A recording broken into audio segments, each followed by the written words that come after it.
Hello everyone, कैसे हो सब लोग। तो आज हम फाइनली शुरू करने वाले हैं अपनी सेकंड यूनिट, जो कि है सेल्फ मैनेजमेंट स्किल्स। अब इसके तो हमें नाम से ही समझ में आ रहा है कि हम कैसे खुद को मैनेज करें, कैसे हम अपने टाइम को बचाएं या फिर कैसे हम सारी चीज़ें ऑर्गेनाइज करें। ये सब आते हैं सेल्फ मैनेजमेंट के अंदर। तो हम बेसिकली ये देखेंगे कि कैसे हमारी लाइफ में इतना स्ट्रेस होता है, इतनी सारी चीज़ें होती है जो हम टाइम पे पूरी नहीं कर पाते, तो उनका मैनेजमेंट हम कैसे सीखें। तो फर्स्ट यूनिट में तो हमने ये देखा था कि कैसे हमारी कम्युनिकेशन अच्छी होती है। अब कम्युनिकेशन के बाद हमें ये भी तो देखना होगा कि हम बातों के अलावा अपना काम सही से कर रहे हैं या नहीं। तो आईटी और एआई दोनों में सेम यूनिट है, तो इसीलिए हम दोनों का साथ में पढ़ेंगे, जैसे कि सारे चैप्टर पार्ट एक के पढ़ते हैं। तो सबसे पहले बात करें तो सेल्फ मैनेजमेंट में हम पहले पार्ट में ही ये पढ़ते हैं कि हमारा स्ट्रेस क्या होता है, स्ट्रेस मैनेजमेंट क्या होता है, क्या उसका कॉज है, क्या उसका क्योर है। एंड सेकंड लेसन में हम ये देखेंगे कि कैसे हम और चीज़ों को मैनेज करके अपना टाइम बचाते हैं, अपने काम को एफिशिएंटली पूरा करते हैं। तो पहले यूनिट में सबसे पहले हम पढ़ते हैं कि स्ट्रेस क्या होता है। अब स्ट्रेस तो हमारी कॉमन लाइफ में हर किसी का पार्ट है, यानी कि हर किसी को मोस्टली हर दिन स्ट्रेस होता है, किसी को बहुत ज़्यादा टाइम तक स्ट्रेस रहता है। तो ये तो एक कॉमन सी चीज़ है जो हर किसी के साथ हो रही होती है। अब वो छोटे बच्चे हो, बड़े लोग हो, मिडिल एज लोग हो, सबको स्ट्रेस होता ही है। तो स्ट्रेस एक कंडीशन है जिसकी वजह से तुम टेंशन में रहते हो एंड तुम टायर्ड हो जाते हो। स्ट्रेस का मतलब ही यही है जब तुम किसी चीज़ को लेके बहुत ज़्यादा टेंशन में अपने आप को डाल देते हो, बहुत ज़्यादा उस चीज़ के बारे में सोचते हो, एंड जितना तुम अपने ब्रेन पे जोर डालते हो तो तुम ज़्यादा थकने लग जाते हो। तो किसी भी डिमांड से, किसी भी अनरियल एक्सपेक्टेशन से तुम्हें स्ट्रेस हो सकता है। और देखिए तो ये हमारी दोनों माइंड और बॉडी को वो करता है अफेक्ट। अगर हमें टेंशन है तो हमारा माइंड ऑब्वियसली अच्छे से वर्क नहीं कर सकता, क्योंकि हम एक ही चीज़ पे स्टक रहते हैं। एंड अब अगर हमारा माइंड अच्छे से काम नहीं कर रहा है तो हमारी बॉडी भी अच्छे से रेसिप्रोकेट नहीं करती, क्योंकि जब तुम हेल्दी होते हो तो तुम्हारी बॉडी माइंड दोनों फ्रेश रहता है।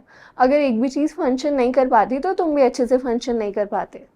फिर हम देखें तो ज़्यादा स्ट्रेस डिप्रेशन, सिकनेस और कंसंट्रेट करने में हमें बहुत ज़्यादा प्रॉब्लम देता है। तुम नोटिस करोगे, अगर तुम कोई चीज़ को ज़्यादा सोचते हो, किसी चीज़ पे ज़्यादा ध्यान डालते हो, तो तुम थोड़ा बहुत नर्वस फील करते हो, तुम्हें डिप्रेशन सा होने लगता है। एंड एक बार ये स्ट्रेस ज़्यादा टाइम के लिए रह जाता है तो तुम चीज़ों पे कंसंट्रेट नहीं कर पाते, शायद तुम जितने अच्छे से एक्टिव होते थे वो नहीं हो पाते। तो इसलिए स्ट्रेस की वजह से बहुत सारी चीज़ें हैं जो हमारे लिए अच्छे से वर्क नहीं कर पाती, एंड हमें अवॉइड करना चाहिए जितना हम कर सकते हैं। बहुत सारे फैक्टर्स हैं जिसकी वजह से हमें स्ट्रेस होता है। स्ट्रेस का सिर्फ एक ही फैक्टर थोड़ी है। मान लो तुम्हें पढ़ाई के लिए स्ट्रेस है, तो इसका मतलब ये थोड़ी है कि तुम्हारे पेरेंट्स को भी पढ़ाई का स्ट्रेस हो। बहुत सारी चीज़ें हो सकती हैं, बाहर की प्रॉब्लम हो सकती है, घर की प्रॉब्लम हो सकती है, या तुम्हारी फिजिकल फिटनेस अच्छी ना हो तो भी स्ट्रेस होता है। तो इसीलिए अनरियल एक्सपेक्टेशन, डिमांड्स और थ्रेट्स की वजह से हमें स्ट्रेस होता है।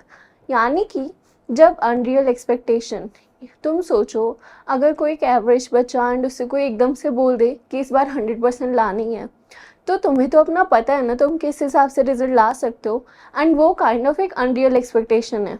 इसीलिए जब वो एक्सपेक्टेशन तुमसे होती है तो खुद सेल्फ डाउट होता है कि शायद हम वो एक्सपेक्टेशन पूरी करें ना करें, या फिर बहुत ज़्यादा डिमांड हो तुमसे किसी चीज़ की।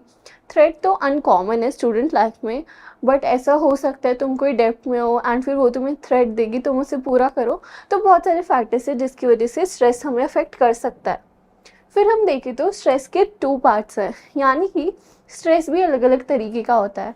एक अच्छा स्ट्रेस हो सकता है और एक बुरा स्ट्रेस हो सकता है। अब तुम सोचो, स्ट्रेस तो ओवरऑल ही एक बुरी बात है, तो इसमें अच्छा और बुरा क्या होगा। स्ट्रेस का मतलब ये भी है, अगर तुम्हें डेडलाइन से पहले स्ट्रेस हो तो तुम मोटिवेट हो सकते हो उस चीज़ को पूरा करने में, जो तुम्हारी हेल्प करता है कैटलिस्ट की तरह काम को अच्छे से एंड डेडलाइन से पहले कराने का। तो एक गुड स्ट्रेस को हम यू स्ट्रेस बोलते हैं। यानी कि जब भी कोई स्ट्रेस तुम्हें मोटिवेट करता है काम को पूरा करने के लिए, या फिर तुम्हें एकदम से टेंशन में डाल देता है कि तुमने अभी तक काम नहीं करा, तो तुम्हें जल्दी से उसे फिनिश कर लेना चाहिए अपने लिए। वो काइंड ऑफ एक अच्छा स्ट्रेस है। लेकिन उसी के बजाय अगर हम स्ट्रेस को अपने दिमाग में लेके बैठ जाएं एंड हम काम टोटली अवॉइड करके बस सोचते रहें, तो वो हमारे लिए बुरा इफेक्ट करता है, जिसको हम बोलते हैं डी स्ट्रेस। तो हमारे पास 2 स्ट्रेस होते हैं, यू स्ट्रेस और डी स्ट्रेस। जिसमें से यू स्ट्रेस का मतलब है जब भी तुम्हें kind of a good stress होता है जिसकी वजह से तुम अपना काम अच्छे से कंप्लीट कर पाते हो। एंड डी स्ट्रेस का मतलब है जब तुम एक चीज़ को बहुत पाइल अप करते हो जिससे बहुत ज़्यादा बर्डन फील होता है। डी स्ट्रेस की एक बहुत ही ज़्यादा बुरी बात है कि जब किसी चीज़ को तुम ज़्यादा लेके बैठते हो तो तुमने देखा होगा बहुत सारे छोटे बच्चे हैं या फिर बड़े लोग हैं जो सेल्फ हार्म का ट्राई करते हैं। यानी कि सेल्फ हार्म में तो तुम समझ ही गए होंगे, अपनी बॉडी अपने माइंड को दुख पहुंचाने का ट्राई करते हैं। एंड इतनी छोटी एज में बच्चे इस लेवल तक चले जाते हैं कि वो खुद को हार्म करना चाहें, तो यानी कि एक बहुत बुरी बात है। एंड तुमने देखा होगा जब किसी कंपटीशन का रिजल्ट आता है या कुछ भी आता है तो बहुत केसेस सुनने को मिलते हैं। इसीलिए हम जितना ट्राई करें उतना हमें अवॉइड करना चाहिए, जिसकी वजह से हमें पॉजिटिव माइंडसेट रख पाए, क्योंकि हर चीज़ को हम अच्छे से सॉल्व कर सकते हैं, बस कभी कभी टाइम की बात होती है। तो जब बहुत ही ज़्यादा अनमोटिवेटेड हो जाता है इंसान एक ही चीज़ को दिमाग में ला ला के, तो ट्राई करते हो अपने आप को अवॉइड कर दे हर किसी से, या फिर वो कोई ऐसी चीज़ करे जो शायद बुरी हो और वो कंसंट्रेशन नहीं कर पाता है, वो सबसे अलग हो जाता है। एंड वो किसी से अगर सोशलाइज ही ना करे तो कैसे नई चीज़ें देखेगा, कैसे अपने माइंड को फ्रेश रख पाएगा। इसीलिए हमें डी स्ट्रेस से दूर रहना चाहिए एंड यू स्ट्रेस से मोटिवेशन लेनी चाहिए। आगे बात करें तो स्ट्रेस के बहुत सारे टाइप्स होते हैं। स्ट्रेस हमें बाहर से हो सकता है, स्ट्रेस हमें स्कूल से हो सकता है, हमें अपने वर्क लाइफ से हो सकता है, हमें घर से हो सकता है। तो बहुत सारे टाइप्स ऑफ स्ट्रेस होते हैं। स्ट्रेस बहुत ज़्यादा वजह से यानी कि वेरियस फैक्टर से हमें अफेक्ट करता है, जो कि अलग अलग जगह से आती है। और हम स्ट्रेस को 4 डिफरेंट टाइप्स में कर सकते हैं कंपेयर। सबसे पहले हम बात करें तो हम ये देखते हैं इंटरनल स्ट्रेस क्या होता है। ये तो हमें नाम से पता ही चल रहा है। इंटरनल मतलब हमारे दिमाग के अंदर क्या क्या चीज़ें होती है जिसकी वजह से हम खुद को ही डिमोटिवेट कर लेते हैं एंड हम अच्छे से नहीं परफॉर्म कर पाते। फिर हम देखते हैं एक हमारे अंदर बाय डिफ़ॉल्ट स्ट्रेस होता है जो कि है सर्वाइवल स्ट्रेस, जिसकी वजह से हम ये डिटेक्ट कर सकते हैं कि हमारे पास कोई हार्म है या फिर हम किसी चीज़ से हर्ट हो सकते हैं, तो हमें बचना चाहिए। फिर हम देखते हैं इन्वायरमेंट स्ट्रेस, ये पेन थोड़ा, एंड लास्ट में हम देखते हैं फैटीग रिलेटेड स्ट्रेस। इन्वायरमेंट का मतलब तो यही है कि तुम्हारी आसपास की सराउंडिंग कैसे चीज़ों को बहुत ज़्यादा मैनिपुलेटिव कर देती है, कैसे चीज़ों को बहुत टफ बना देती है। ऐसे ऐसे कमेंट्स आते हैं जिसकी वजह से हम खुद को लोअर डाउन फील करते हैं। और फैटिग स्ट्रेस की बात करें तो फैटिग का मतलब है जब तुम किसी चीज़ को बहुत ज़्यादा बर्डन अप कर लेते हो जिसकी वजह से तुम उसी चीज़ को सोचते हो एंड तुम काइंड ऑफ थक जाते हो अपने काम से, वो सब हम देखते हैं फैटिग में। सबसे पहले बात करें इंटरनल स्ट्रेस की, तो इंटरनल का मतलब है अपने आप से, खुद से, दिमाग के अंदर किन चीज़ों से हमें स्ट्रेस होता है। तो इंटरनल स्ट्रेस रेफर करता है जो भी हमारे अपने मन के अंदर स्ट्रेस होता है, यानी कि हम काफ़ी चीज़ों को लेके एंशियस होते हैं, हमें नर्वसनेस होती है, वो सब कोई बाहर से तो कंट्रोल नहीं कर रहा है, वो हमारा माइंड ही होता है। इसीलिए हम उसे इंटरनल स्ट्रेस बनाते हैं और ये सबसे ज़्यादा इंपॉर्टेंट है मैनेज करने के लिए, क्योंकि अब देखो इतने सारे टाइप के स्ट्रेस हैं लेकिन हम उन चीज़ों को मैनेज कर सकते हैं फिर अवॉइड कर सकते हैं, लेकिन जो हमारी बॉडी के अंदर हो रहा है हम उस पर तो कोई कंट्रोल नहीं कर सकते किसी और के थ्रू, या फिर तुम किसी थर्ड पर्सन या सेकंड पर्सन को नहीं बोल सकते हो कि मेरे माइंड को सही कर दो। तो इसीलिए इंटरनल स्ट्रेस सबसे ज़्यादा इंपॉर्टेंट होता है सही करने के लिए, क्योंकि इसी से ही मोस्टली लोग बहुत ज़्यादा एंशियस हो जाते हैं एंड अपने आप पे सेल्फ हार्म जैसी चीज़ें प्रैक्टिस करते हैं। तो ये सिर्फ टेंशन, इनसिक्योरिटी और बाकी चीज़ें कॉज करता है। जब तुम्हें खुद से स्ट्रेस होता है, जब तुम एग्ज़ाम को लेके कुछ सोचते हो तो तुम वो अपने पेरेंट्स से शेयर नहीं कर सकते, तुम किसी अपने फ्रेंड से शेयर नहीं कर सकते, तुम्हारे अंदर ही रहता है, जिसकी वजह से तुम बहुत ही ज़्यादा डरने लग जाते हो, तुम्हें खुद ही डर लगता है कि तुम परफॉर्म कर पाओ अच्छा नहीं। तो इसीलिए इंटरनल स्ट्रेस हमें सबसे पहले मैनेज करना चाहिए, क्योंकि ये चीज़ टोटली अनअवॉइडेबल नहीं है, ये तुम्हारे अंदर ही रहेगी एंड शायद तुम्हें पता भी ना हो कि कब तुम्हें आदत हो जाए। तो अब हमने इंटरनल स्ट्रेस देखा, फिर हम देखते हैं सर्वाइवल स्ट्रेस।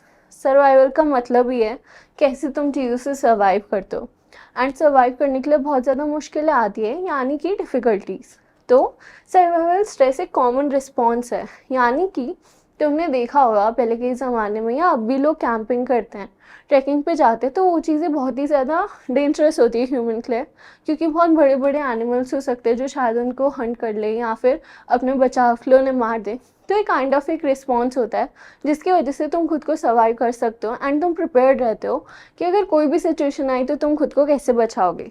तो इसीलिए ये एक काइंड ऑफ फिजिकल रिस्पॉन्स है, क्योंकि अगर तुम्हें सर्वाइव करना है तो तुम्हें अपने मूवमेंट यूज़ करने पड़ेंगे, या तो तुम लड़ोगे या तुम भागोगे, तो इसमें तुम्हारी बॉडी का यूज़ हो रहा होता है। ये ह्यूमंस और एनिमल्स दोनों में होता है, क्योंकि खतरा तो उन्हें भी होता है बाकी एनिमल्स का या हम ह्यूमंस का ही। तो इसी वजह से ये बहुत कॉमन टाइप ऑफ रिस्पॉन्स है जो बाय डिफ़ॉल्ट हमारे अंदर होता है। फिर हम देखें तो एकदम बर्स्ट ऑफ एनर्जी आती है। तुमने देखा होगा, तुम अगर नॉर्मली चल रहे होंगे तो उसमें तुम्हें एकदम कोई ऐसी एनर्जी फील नहीं होगी, बट एकदम तुम्हें पता चले तुम्हारे पीछे कोई भाग के आ रहा है तो तुम्हें डर लगेगा एंड तुम उसकी वजह से भी भागना शुरू कर दोगे। जैसे कि इतने रोड पे आजकल डॉग्स की वो बढ़ गई है, क्या बोलेंगे, इतने सारे रैंडम डॉग्स दिखने लग जाते हैं जो अटैक करते हैं, इतनी रील्स आती हैं तो देखिए ऑटोमेटिकली बहुत डर लगता है एंड तुम एकदम भागने लग जाते हो। तो वो तुम्हें कोई बताता नहीं है, तुम्हारे अंदर खुद का एक रिस्पॉन्स होता है। अब इसमें एक टर्म है फाइट और फ्लाइट, यानी कि फ्लाइट का मतलब है उड़ जाना मतलब तुम्हें अपनी दो कंडीशन पता चलती है, या तो तुम उस चीज़ से फाइट कर सकते हो, तुम उस चीज़ को डिफेंस करके हटा सकते हो, या तुम लड़ सकते हो उस चीज़ से, या फिर तुम भाग सकते हो एंड अपनी जान बचा सकते हो। अब अगर कोई डॉगी है तो शायद तुम उसे थोड़ा डरा के भगा दो, बट कोई भालू या कोई शेर है तो तुम्हें भागना पड़ेगा क्योंकि तुम उससे कम्पीट नहीं कर सकते। तो ये भी हमारे अंदर दिमाग में एक नॉर्मल सी सिचुएशन बन जाती है कि या तो हम उस चीज़ से फाइट कर सकते हैं या हम फ्लाइट करके उससे अवॉइड कर सकते हैं। तो इसलिए यहाँ पे फाइट और फ्लाइट का यूज़ हुआ है जिससे हम एस्केप करते हैं अपने थ्रेट से। फिर इंटरनल और सर्वाइवल के बाद हम देखते हैं कि इन्वायरमेंटल स्ट्रेस क्या होता है। अब इन्वायरमेंट का मतलब हमने इतना पढ़ा है कि जो भी सराउंडिंग होती है हमारे आसपास, वो हमारा घर हो, हमारा पड़ोस हो, हमारा स्कूल हो, तो वो सब एक इन्वायरमेंट है जिसमें हम रह रहे हैं। तो इन्वायरमेंट अराउंड अस जो कि स्ट्रेस कॉज करता है। अब वो बहुत सारी चीज़ें हो सकती हैं, तुम्हारे आसपास के लोग तुम्हारा इन्वायरमेंट क्रिएट करते हैं, नॉइज़, पॉल्यूशन, बहुत सारी चीज़ें हैं जिससे तुम्हारा इन्वायरमेंट बनता है। तो शायद वहाँ का एरिया अच्छा ना हो, वहाँ पर हेल्थ प्रॉब्लम्स हो तो उससे स्ट्रेस होता है, या फिर वहाँ बहुत ज़्यादा नॉइज़ होती हो, वहाँ पर ट्रैफिक चलता हो, या वहाँ के लोग बहुत लड़ते हो या फिर बहुत कमेंट पास करते हो। तो ये सब इन्वायरमेंट में जब भी होता है तो हमें स्ट्रेस फील होता है, हमें नेगेटिव फील होता है, जिसकी वजह से हम अच्छा फील नहीं कर पाते। अब सिर्फ यही नहीं है कि तुम घर के बाहर का देख लो, तुम्हारी फैमिली में कैसा इन्वायरमेंट है वो तुम्हें इफ़ेक्ट करता है। अगर पूरे टाइम घर पे लड़ाई हो तो तुम्हारा मन नहीं करेगा कि तुम खुश रहो, अच्छे से बात करो, तुम भी अलग हो जाते हो। तो इसीलिए ये या तो हमारे हाथों में हो सकता है, या तो हम इसको टोटली अवॉइड कर सकते हैं, हम एकदम ही ध्यान ना दें एंड हम खुश रहें, या फिर हम इसको किसी को बोल सकते हैं कि हमें क्या प्रॉब्लम हो रही है और शायद वो चीज़ सुधर जाए। तो इसीलिए या तो हम इससे डील कर सकते हैं या हम इसे एकदम अवॉइड करके छोड़ सकते हैं, ये हमारे हाथों में है। फिर हम लास्ट स्ट्रेस की बात करें तो वो है फैटीग रिलेटेड स्ट्रेस। अब फैटीग का मतलब ही है जब तुम थक जाते हो, तुम बहुत लेज़ी हो जाते हो, या फिर तुम्हारे अंदर शक्ति ही नहीं बचती काम करने की। तो जब स्ट्रेस बहुत ज़्यादा टाइम के लिए बिल्डअप हो जाता है, भले ही तुम एक स्टूडेंट हो, तुम जॉब पे जाते हो, तुम कुछ भी करते हो, तुम एक काम बहुत ज़्यादा टाइम के लिए करोगे तो तुम अपनी इस लाइफ से बोर हो जाते हो, आप बहुत ज़्यादा स्ट्रेस हो जाता है। तुमने देखा होगा जो बहुत ज़्यादा वर्कआउट करते हैं उनकी भी बॉडी में एकदम स्ट्रेन आने लग जाता है, या उनको बैक प्रॉब्लम्स होती है इतना वेट उठा के। तो अगर कोई भी चीज़ बहुत ज़्यादा करोगे तो वो अच्छे नहीं रिजल्ट करती। तो तुम्हें पता होना चाहिए कब तुम्हें अपने काम पे एक स्टॉप लगा देना चाहिए एंड तुम्हें टाइम टू टाइम रिलैक्स होना चाहिए ताकि तुम अपने लिए भी टाइम निकाल पाओ। तो तुम्हें सही में पता होना चाहिए कि किस काम के लिए कब एक स्टॉप आता है एंड कब तुम अपने लिए भी टाइम निकालो ताकि तुम इतने नहीं फैटीग में आ जाओ।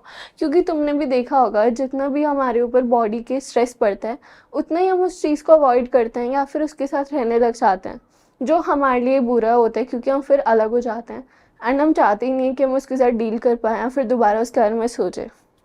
फिर हमारे पास एक क्वेश्चन है कि worrying about matters we can do nothing about और worrying for no reason at all is a sign of.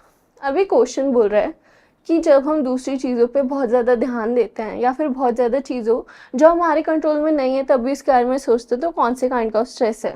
तो इसका मतलब ही यही है कि जिस चीज़ को हम कंट्रोल ही नहीं कर सकते या जिस चीज़ में कोई हमें बता ही नहीं रहा है तो कौन सा स्ट्रेस है। अगर हमारे आसपास कोई चीज़ हो रही है, इन्वायरमेंट में कोई स्ट्रेस है, तो हम उसे या तो अवॉइड कर सकते हैं, डील कर सकते हैं। सर्वाइवल स्ट्रेस में हमें पता है कि हम फाइट फ्लाइट कुछ भी कर सकते हैं। फैटीग रिलेटेड स्ट्रेस में हम रुक सकते हैं, हम चीज़ों को थोड़ी देर छोड़ सकते हैं, जैसे हम खुद को रेस्ट दे सकते हैं। लेकिन जो इंटरनल स्ट्रेस है उसमें तो हमें कोई आके कुछ नहीं बताता है ना, उसमें हमारे दिमाग में खुद ही हम चीज़ों को एज्यूम करते हैं, खुद ही हम एंशियस हो जाते हैं, खुद ही हम नर्वस हो जाते हैं। तो इसीलिए इंटरनल स्ट्रेस एक ऐसा स्ट्रेस है जिसकी वजह से हम चीज़ों के लिए फालतू में वरी करते हैं। शायद वो इतनी इंपॉर्टेंट किसी और के लिए हो भी ना, या तुम्हारे लिए भी उतनी इंपॉर्टेंट ना हो, 2 दिन बाद तुम्हें भी वो सही लगे, बट हम उस चीज़ को लेकर अपना पूरा दिन ख़राब कर लेते हैं। तो इसीलिए इंटरनल स्ट्रेस बहुत ज़रूरी होता है ताकि हम उसे सही कर दें। अब हम आए आइडेंटिफिकेशन में। तो इसका एग्जाम्पल ये है कि जब भी तुम्हें फ़ीवर होता है तो तुम फ़ीवर की दवाई लेते हो, यानी कि तुम्हें पता था तुम किस चीज़ की दवाई ले रहे हो एंड वो क्या काम करेगी। तो किसी भी चीज़ को ट्रीट करने से पहले तुम्हें पता होना चाहिए कि वो है किस लिए, यानी कि तुम्हें क्या कॉज है जिसका तुम क्योर ले रहे हो। तो इसलिए हमें क्योर फाइंड करने से पहले कॉज पता होना चाहिए। तुम बिना बात की दवाई ले लो एंड तुम्हें फीवर हो ही ना तो वो उल्टा पड़ जाता है। सेम स्ट्रेस का हमें पहले कॉज ढूंढना चाहिए कि हमें स्ट्रेस है भी या नहीं, हमें किस चीज़ से स्ट्रेस है, कैसे हम उसको क्योर करें। अगर हमें इन्वायरमेंट का स्ट्रेस है तो हम उस इन्वायरमेंट को छोड़ दें, एक नया इन्वायरमेंट ट्राई करें। हमें इंटरनल स्ट्रेस है तो हम चीज़ों को थोड़ा इजी करें, हम अपने दिमाग को थोड़ा रेस्ट दें, मेडिटेट करें। तो इसलिए हमें कॉज पता होना चाहिए। और बहुत सारे रीज़न हैं जिसकी वजह से स्ट्रेस होता है। हमने अभी देखा कि एक चीज़ की वजह से जिसको स्ट्रेस हो वो ज़रूरी नहीं है दूसरे इंसान को भी सेम रीज़न की वजह से हो। तो इसलिए बहुत सारे कॉज होते हैं एंड उसे पता करने के बाद ही हमें क्योर का पता चलता है। बहुत सारी टेक्निक्स है जिससे हम क्रॉनिक स्ट्रेस, क्रॉनिक का मतलब है जब कोई चीज़ बहुत ज़्यादा टाइम के लिए बिल्डअप हो जाती है, तो हम बहुत सारी टेक्निक के थ्रू अपना स्ट्रेस को कम कर सकते हैं या फिर टोटली उसे हटा सकते हैं। बट स्ट्रेस तो एक कॉमन लाइफ का पार्ट है, तो मोस्टली हम अपने ज़्यादा बैड काइंड ऑफ स्ट्रेस यानी कि डी स्ट्रेस को अवॉइड कर सकते हैं। सबसे पहले देखिए तो सिम्टम्स को आइडेंटिफाई करना सबसे ज़्यादा इम्पॉर्टेंट है, क्योंकि जब तुम सिम्टम्स ही पता नहीं करोगे तो तुम कैसे उसका क्योर ढूंढोगे। तो कभी कभी बहुत ही ज़्यादा हार्ड हो जाता है आइडेंटिफाई करना, क्योंकि तुम्हें इतने टाइम से स्ट्रेस है कि वो तुम्हारी एक आदत बन गई है, तुम्हें पता है कि ये तो होएगा ही, या लोग बोलते नहीं कि मेरे साथ तो बुरा होएगा ही, तो हो ही रहा है। तो इसीलिए ये बहुत ज़्यादा बिल्डअप हो जाता है जिसकी वजह से हम ट्राई नहीं करते कि हम उसे सही कर पाएँ। तो हमें हमेशा आइडेंटिफाई होने के बाद जल्द से जल्द उसको सुधारना चाहिए। जब तुम्हें पता चलता है तुम्हारी बॉडी अच्छे से नहीं काम कर रही है, तुम्हें बहुत ज़्यादा बीमारियाँ हो रही हैं, तो तुम्हें कोई एक्शन लेने चाहिए कि तुम एक्सरसाइज कर रहे हो, तो तभी तुम फिट रह पाओगे। सेम हम बात करें तो जब हमें पता चले हमें स्ट्रेस है तो हमारी बॉडी अच्छे से फंक्शन नहीं करती, हमें जल्दी से उसको क्योर करने का ऑप्शन ढूंढने चाहिए। तो इसीलिए हमारी बॉडी सबसे पहले तो खुद ही एक अलार्म रिस्पॉन्स देती है। जब भी हमें स्ट्रेस होता है एंड हम खुद ही उसे आइडेंटिफाई ना कर पाएँ, तो कुछ लोगों के साथ हार्ट पल्पिटेशंस होती हैं, बहुत ज़्यादा तेज़ हार्ट बीट हो जाती है, या फिर कोई भी ऐसी चीज़ दोबारा होती है तो तुम्हारी लेग्स बहुत जल्दी शेक करती है, नेल्स बाइट करते हो, अपने हेड को स्क्रैच करते हो। तो खुद ही एक बॉडी रिस्पॉन्स देती है खुद से ही, ताकि तुम्हें पता चल जाए तुम्हारे साथ कुछ सही नहीं हो रहा है एंड कोई चीज़ गलत चल रही है। जो कि बहुत ज़्यादा टाइम जब तुम स्ट्रेस में होते हो यानी कि डी स्ट्रेस में होते हो, उसकी वजह से तुम्हारी बॉडी खुद रिएक्ट करके तुम्हें बताना चाहती है, अलार्म देती है कि भाई अब तो सही कर लो, अब तो हम खुद बता रहे हैं। तो जब भी ऐसे सिम्टम्स तुम्हें दिखे, तुम्हें रेडी हो जाना चाहिए एंड तुम्हें अवेयर होना चाहिए कि हाँ कुछ तो गलत है एंड अब उसे सही करने का टाइम है। फिर हम देखें तो स्ट्रेस मैनेजमेंट, जो कि इस चैप्टर का मेन मोटिव है कि अब स्ट्रेस तो हमें पता है क्या होता है, क्यों होता है, कैसे होता है, लेकिन उसे मैनेज भी तो करना है ताकि हम एक अच्छी लाइफ जी पाए, एक बैलेंस लाइफ जी पाएँ। तो स्ट्रेस मैनेजमेंट का मतलब है कि कैसे हम अपनी सारी स्ट्रेस को मैनेज करते हैं एंड कैसे हम अपने माइंड और बॉडी को कम टेंस्ड बनाते हैं। कम टेंस का मतलब है कि टेंशन तो हर किसी को होती है एंड होती रहेगी, पर कैसे हम चीज़ों को कम करके पॉजिटिव चीज़ों पे ज़्यादा ध्यान दे सकते हैं जिसकी वजह से हमारी बॉडी एंड माइंड रिलैक्स रहे। फिर हम देखें तो ये हमारी फिजिकल, मेंटल और इमोशनल स्टेबिलिटी को सही रखता है। तुम स्ट्रेस में नहीं हो, तुम्हारा माइंड सही से काम कर रहा है, माइंड सही से काम कर रहा है तो तुम फिजिकल एक्सरसाइज करते हो, मूवमेंट करते हो, इधर से उधर ट्रैवल करते हो, लोगों से मिलते हो, तुम्हारे इमोशन स्टेबल होता है। तो तुम देख रहे हो एक ही चीज़ कैसे हमारा तीनों बैलेंस बिगाड़ देती है। इसी की वजह से हमें स्ट्रेस को जल्दी से मैनेज करना चाहिए। फिर हम देखें तो स्ट्रेस मैनेजमेंट की बहुत सारी इंपॉर्टेंस है। जब तुम्हारी लाइफ में स्ट्रेस हट जाएगा तो तुम रिलैक्स्ड होगे, तुम शांति से अपने लिए टाइम निकालोगे, अपनी फैमिली के लिए टाइम निकालोगे, अपने दोस्तों से मिलोगे, अपने काम अच्छे से करोगे, प्रोक्रेस्टिनेट नहीं करोगे एंड चीज़ों को मोटिवेट करोगे, खुद भी मोटिवेट होगे, खुद इंस्पायर करोगे या इंस्पायर होगे। तो बहुत अच्छी चीज़ें हैं जिसकी वजह से हम और बेटर बन पाते हैं जब हमारा स्ट्रेस मैनेज हो जाता है। हमारी एक अच्छी लाइफ बन जाती है, क्योंकि सब बैलेंस में आ जाता है, सब चीज़ हम अच्छे से कर पाते हैं। हम सोशलाइजेशन इम्प्रूव करते हैं। जब हमारी मेंटल स्टेबिलिटी सही रहती है तभी तो हम लोगों से मिलते हैं, वरना हमारे मूड स्विंग्स इतने होते हैं, हम फ्रस्ट्रेट रहते हैं लोगों से। तो इसीलिए स्ट्रेस मैनेज करके हम लोगों से मिल पाते हैं, हमारी हेल्थ अच्छी होती है, क्योंकि फिर हम मूव कर होते हैं, हम एक ही जगह नहीं पड़े होते, क्योंकि उससे और डिप्रेसिंग होता है। हमारा सबसे मेन है सेल्फ एस्टीम बढ़ता है। जब तुम अच्छे से रहते हो, तुम्हारी बॉडी अच्छे से रहती है, हर चीज़ अच्छे से रिएक्ट करती है, तो तुम्हें भी काइंड ऑफ एक कॉन्फिडेंट फील होता है कि हाँ तुम लाइफ में अच्छा कर रहे हो। तुम्हें कॉन्फिडेंट फील होता है, तुम और अच्छे से बातें करते हो, तुम और अच्छा अपना इंप्रेशन बनाते हो, जिसकी वजह से तुम और अच्छा खुद को फील कराते हो, पॉजिटिव रहते हो। अब स्ट्रेस मैनेजमेंट की बहुत सारी टेक्निक्स हैं। कुछ टेक्निक्स देखें तो फिजिकल एक्सरसाइज। तुमने देखा होगा जो लोग एक्सरसाइज नहीं करते हैं एंड जो एक्सरसाइज करते हैं उसमें बहुत बड़ा डिफरेंस होता है। सबसे पहले वेट का प्रोपोर्शन बहुत ज़्यादा अलग हो जाता है, बहुत ज़्यादा हैप्पी रहते हैं एंड बहुत ही ज़्यादा लेज़ी नहीं होते। वो मूवमेंट वो फ्रीक्वेंटली करते हैं ताकि वो अच्छे से एक्टिव रह पाएँ एंड वो बैठे ना रहे एक ही जगह, उसकी वजह से फैटीग होता है। एंड तुम्हारा माइंड और बॉडी रिलैक्स रहती है। जब तुम स्वेटिंग करते हो तो तुम्हें एक्टिव फील होता है। तो फिजिकल फिटनेस बहुत इंपॉर्टेंट है, जिसकी वजह से हम अच्छे से मूव कर पाते हैं, हम वॉक कर पाते हैं एंड हम अच्छे से रनिंग करते हैं, जिससे हमारा कार्डियो करते हैं, हम वेट लिफ्टिंग करते हैं, पूरी ओवरऑल बॉडी पर हम ध्यान देते हैं। फिजिकल एक्सरसाइज होती है वो हमारी माइंड और बॉडी को एक्टिव रखती है। जब भी हमारी माइंड और बॉडी एक्टिव रहती है तो ऑब्वियसली हमारे रिस्पॉन्स भी अच्छे होते हैं।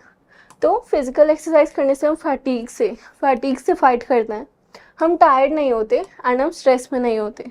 क्योंकि जब तुम एक्सरसाइज करोगे तो तुम एक जगह नहीं बैठोगे तो एक ही चीज़ नहीं सोचोगे, स्ट्रेस फैटीग सब एक बारी में गया। फिर हम देखें तो जो वेट लिफ्टिंग होता है उससे हमारी मसल्स टोन होती है, हमारी बॉडी अच्छी बनती है। हमारी बॉडी अच्छी बनती है तो हम कॉन्फिडेंट हो जाते हैं कि हम अच्छे दिख रहे हैं। तो एक ही चीज़ से इतने सारे फ़ायदे हैं। एंड एक और चीज़ है, जब भी हम वेट लिफ्टिंग करते हैं या फिर हम फिजिकल एक्सरसाइज करते हैं तो उसके बाद हमारी बॉडी में एक एंडोर्फिन नाम का केमिकल रिलीज होता है, जो एक नेचुरल पेन किलर की तरह काम करता है। तुमने देखा होगा कुछ लोग सैड होते हैं तो जिम जाते हैं, एक्सरसाइज करते हैं, तो वो एक काइंड ऑफ केमिकल रिएक्शन होता है तुम्हारे ब्रेन में, जिससे एंडोर्फिन रिलीज होता है, जिससे तुम बहुत ही हैप्पी फील करते हो। तो इसलिए सबको कम से कम एक्सरसाइज दिन में रोज़ करनी चाहिए एंड वीक में 6 डेज तो मस्ट है, करो सब। योगा की बात करें तो योगा का तुम्हें पता होगा इतने सारे आसन होते हैं, इतनी सारी चीज़ों को क्योर करता है, बॉडी को फ्लेक्सिबल बनाता है, एक ही जगह नहीं रखता है। इसके वजह से तुम बहुत ही ज़्यादा मेडिटेट करते हो, तुम फ्रेश रहते हो, तुम ब्रीथिंग एक्सरसाइज करते हो, उससे तुम्हारी ब्रीथिंग पावर अच्छी हो जाती है, तुम फ्लेक्सिबल हो जाते हो, तुम स्ट्रेच करते हो, तुम्हारी बॉडी एक जगह से टेंस नहीं हो जाती। तो योगा भी बहुत हेल्प करता है तुम्हें लाइट और फ्लेक्सिबल फील करने के लिए, और तुम्हें स्टिफ नहीं बनाते जो कि हम बैठे बैठे हो जाते हैं। फिर हम एक बात करें तो एक होती है लीजर एक्टिविटी। लीजर एक्टिविटी का मतलब है जब तुम अपने काम पर स्टॉप लगाते हो एंड अपने लिए टाइम रिलैक्स के लिए निकालते हो। यानी कि तुम अपनी हॉलीडेज़ मनाते हो अपने दोस्तों के साथ, अपनी फैमिली के साथ, तुम बहुत सारी ट्रैवलिंग करते हो, और लीजर जो है वो तुम्हें ब्रेक देता है डेली लाइफ से। तुम्हारी जो बोरिंग लाइफ होती है या तुम्हारी स्ट्रेस रिलेटेड लाइफ होती है उससे थोड़े टाइम को ब्रेक देता है एंड बोलता है घूम के आओ, छुट्टियाँ मनाओ, काइंड ऑफ वेकेशंस देता है। फिर हम बात करें तो बहुत सारी टेक्निक्स है, जैसे कि हम अपनी स्लीपिंग शेड्यूल्स फिक्स कर सकते हैं। कोरोना हुआ उसके बाद सब रात रात को उठे, मूवीज़ देखे, उसके बाद स्लीप शेड्यूल सबका बहुत ही ज़्यादा बिगड़ गया। तो जब भी हमारी नींद पूरी नहीं होती है उसके बाद हम भी बहुत थके थके रहते हैं, हमारा माइंड फ्रेश नहीं होता, हमारी बॉडी फ्रेश नहीं होती, कहीं से हमारे दर्द हो रहा है, उठते ही हमारी नस चढ़ रही है। तो इसलिए हमारी स्लीप शेड्यूल अच्छा होना चाहिए। हम वॉक लेते हैं, वॉक लेके हम अच्छा फील कर सकते हैं, हम म्यूज़िक सुन सकते हैं, या हम अपनी अलग अलग हॉबीज़, किसी की डांस, इंस्ट्रूमेंट, स्विमिंग, हर किसी की हॉबीज़ होती हैं, हम उस पर वर्क करके अपने स्ट्रेस को हटा सकते हैं। तो इन सारी चीज़ों के साथ हम अपने स्ट्रेस को अच्छा करते हैं। अब बात करें क्वेश्चन की, तो सबसे पहले spending holiday with your family and friends to manage stress may be called as a. अभी हमने देखा जब भी हम अपने लिए थोड़ा टाइम निकालते हैं रिलैक्स करने के लिए एंड हम छुट्टियों पे चले जाते हैं, हम अपने दोस्तों के साथ अच्छे से वेकेशन मनाते हैं, फैमिली को टाइम देते हैं, तो ये सब होता है लीजर एक्टिविटी में। क्योंकि रिलैक्स की बात करें तो हम काफ़ी चीज़ों में रिलैक्स कर सकते हैं, हम बैठे बैठे रिलैक्स कर सकते हैं या फिर हम गाने सुन के कर सकते हैं। लेकिन लीजर का मतलब ये है जब तुम छुट्टियाँ लेते हो, तुम कहीं जाते हो, तुम खुश फील करते हो रिलैक्स लेके। रिलैक्स को अलग रखें, लीजर को अलग रखें, क्योंकि दोनों का बहुत ही ब्रॉड स्पेक्ट्रम है। एंड लीजर का मतलब ये है जब तुम वैकेशंस पे जाते हो। नेचर वॉक तो अलग ही चीज़ हो गई। फिर हम देखें तो stress can be caused by both. किन चीज़ों से स्ट्रेस होता है? अब हम देखें तो हमने ये देखा कि 4 तरीके के स्ट्रेस हैं, इंटरनल, सर्वाइवल, फैटीग और इन्वायरमेंटल। तो इसमें हमने मेनली ये देखा कि एक तो स्ट्रेस बाहर का हो गया, बाहर हम किसी से सर्वाइव कर रहे हैं, बाहर हम इन्वायरमेंट से सर्वाइव कर रहे हैं, हम अपने आसपास की चीज़ों से सर्वाइव कर रहे हैं, या फिर हम अपने दिमाग के अंदर एंशियस या फिर नर्वसनेस से लड़ रहे हैं। तो ये दोनों चीज़ों में एक ही नाम आता है, इंटरनल और एक्सटर्नल स्ट्रेस। यानी कि जब भी तुम्हें स्ट्रेस होता है तो या तो तुम्हें अपने दिमाग की वजह से होता है, तुम खुद ही चीज़ों को सोचते हो जिसकी वजह से बहुत टेंशन हो जाती है, या तुम बाहर की चीज़ों को लेके चलते हो जिसकी वजह से तुम उसको कंट्रोल नहीं कर पाते। तो हमारे पास एक हो जाता है इंटरनल स्ट्रेस और एक हो जाता है एक्सटर्नल स्ट्रेस, जिसकी वजह से हम बहुत ही ज़्यादा अच्छा फील नहीं कर पाते हैं। सेकेंड क्वेश्चन में, too much sweating, shivering, biting your nails etcetera are sign of stress.